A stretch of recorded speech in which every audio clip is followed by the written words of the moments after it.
कुंडली में जब लगन से एंटीक्लॉकवाइज अर्थात घड़ी की विपरीत दिशा में चलते हैं तो तीसरे नंबर के खाने को कुंडली का तीसरा भाव कहा जाता है।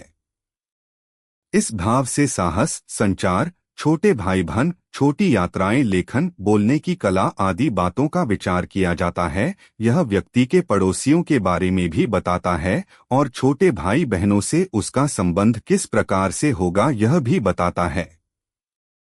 तीसरे भाव से हम साहस और पराक्रम देखते हैं, अर्थात उसमें कितना आत्मविश्वास होगा, हिम्मत होगी, जोखिम उठाने की कितनी क्षमता होगी, कार्य में कितना लगन होकर के कार्य करेगा और कितना कार्य को पूरा करने के लिए प्रयास करेगा, यह भी तीसरे भाव से देखा जाता है। यदि इसमें शुभ ग्रह होंगे तो व्यक्ति कम मेहनत करके अच्छा परिणाम लगा, लेकिन यदि यहाँ पर अशोक या पापी ग्रह होंगे तो व्यक्ति लड़ने वाला होगा, अर्थात मेहनत करके अपने भाग्य का निर्माण करेगा।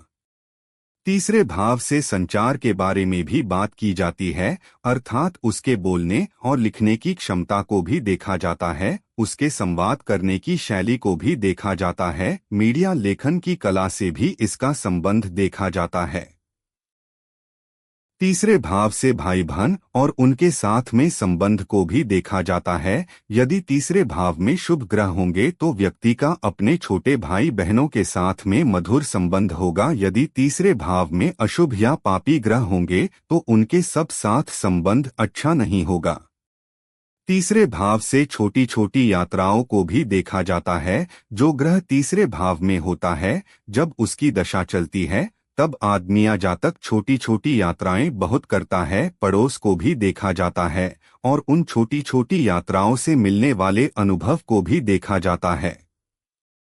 अब यदि तीसरे भाव का निष्कर्ष निकाले तो तृतीय भाव व्यक्ति के साहस को, बोलने की कला को, छोटे भाई बहन को, छोटी छोटी यात्राओं को, उसके साहस को, उसके आत्मविश्वास को और उसकी मेहनत करने की एबिलिटी को दर्शाता है।